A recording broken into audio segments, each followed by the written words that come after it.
let's explore how the body's endocrine system plays an important role in our ability to adapt to exercise, recover, and improve athletic performance. Think of it as the body's own internal communication network, a complex signaling system that keeps everything running smoothly and responds when the body is pushed by physical demands like during a workout. The importance of the endocrine system in strength training and conditioning can't be overstated. In fact, it has been crucial in shaping the very concept of periodization, the strategic planning of training cycles. The roots of this idea go back to the work of Hans Selye, a Canadian endocrinologist, who wasn't even thinking about athletes when he laid the groundwork for this concept.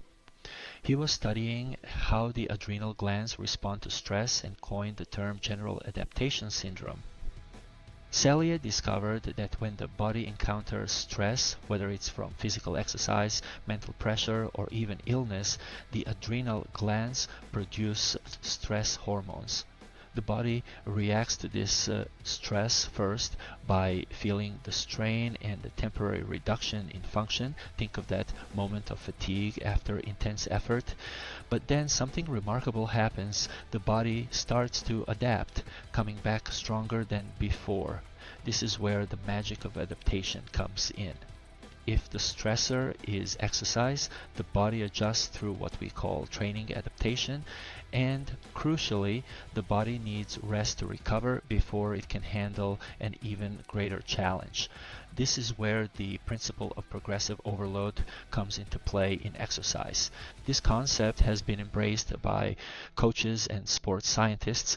They saw that the way athletes' bodies respond to intense training follows the same patterns Selye observed in response to stress. This is how periodization in training was developed, breaking down training into phases where stress is applied, followed by rest and recovery, leading to improved performance over time. But to fully grasp how to push an athlete's performance to the next level, strength and conditioning professionals need to understand the hormonal responses involved in resistance training. Hormones play several key roles. They help build muscle, anabolic, allow certain functions to happen, permissive, and even break things down, catabolic, when necessary. The changes we observe in hormone levels in the blood after a workout are just one part of the story, though. Sometimes the body is able to make great use of available anabolic hormones, those that promote tissue building, without significantly changing their levels in the blood. For example, even without major blood changes, heavy lifting programs can upregulate androgen receptors, allowing muscles to better use hormones like testosterone. This means the body's adaptation isn't just happening in the bloodstream, but at a much more detailed level in the hormone receptors. When we understand how hormones work with an athlete's training plan, we can help optimize their performance. Resistance training, for instance, is the only natural way to dramatically increase muscle size and strength, known as muscle hypertrophy, but not all training programs are equally effective in promoting these gains. Variables like how intense the training is, the number of sets, exercise order, rest periods, and which exercises are chosen all influence hormonal responses. These responses in turn affect how well the body builds muscle and adapts. After a workout, the body's tissues, particularly muscles, respond to the changes in circulating hormone levels. By carefully selecting training variables, coaches can help athletes naturally manipulate their endocrine systems to enhance muscle growth and improve performance. Hormones are chemical messengers produced by glands in the endocrine system. These glands store and release hormones into the bloodstream, which then carry these signals to specific cells in the body. For example, when the adrenal medulla, the inner part of the adrenal gland, is stimulated by nerves from the brain, it releases a hormone called epinephrine, which gets us ready for action, often called the fight or flight response. The outer part of the adrenal gland, the adrenal cortex, produces cortisol, a hormone that helps manage stress and energy use after being stimulated by another hormone released from the pituitary gland. But hormones don't just act through the bloodstream. They can also work in ways that affect only nearby cells or even the very cells that produce them.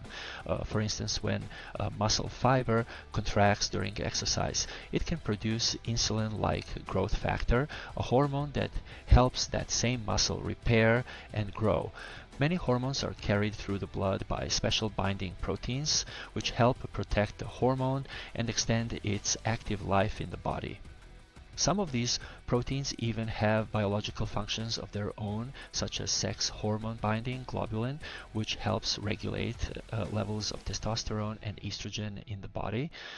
The interaction between hormones and muscles is a key part of how the body adapts to resistance training. When you lift weights, you cause microscopic damage to your muscle fibers.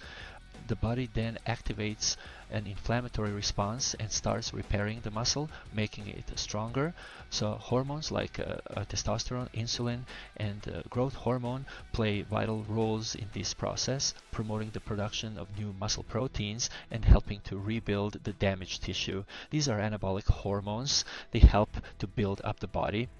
On the other hand, catabolic hormones like cortisol can break down tissues. During intense exercise, cortisol helps the body mobilize energy, but too much of it for too long can start to break down muscle proteins. This is why balance is essential. Hormones like testosterone can block the negative effects of cortisol, protecting the muscles from being broken down. The way your body's hormones respond to a workout depends a lot on how many muscle fibers are activated and the demands placed on those muscles. For instance, an intense quad session will activate far more muscle tissue and generate a greater hormonal response than a few sets of bicep curls. Hormonal systems are designed to meet the specific needs of the workout you're doing, helping to provide the energy and support the body needs both during exercise and afterward during recovery. For a hormone to have an effect, it needs to find the right receptor in the body. Think of the hormone as a key and the receptor as a lock. Only the right key can unlock the door and allow the hormone to do its job. These receptors are found in different places. Sometimes they're on the cell membrane, other times they're inside the cell itself. For example, testosterone, a hormone involved in muscle building, binds to receptors in muscle cells where it helps promote protein synthesis and muscle growth. However, just like a lock can wear out or stop working if used too much, receptors can also become less responsive. This is what happens when the body is overstimulated by hormones, such as in the case of insulin resistance, where the body's cells stop responding effectively to insulin. The sensitivity of these receptors and the number of receptors available can change based on how much they are used. Interestingly, training doesn't seem to affect the sensitivity of these receptors, but can increase the number of them. This is why understanding the interaction between hormones and their receptors is key to understanding how the body adapts to exercise.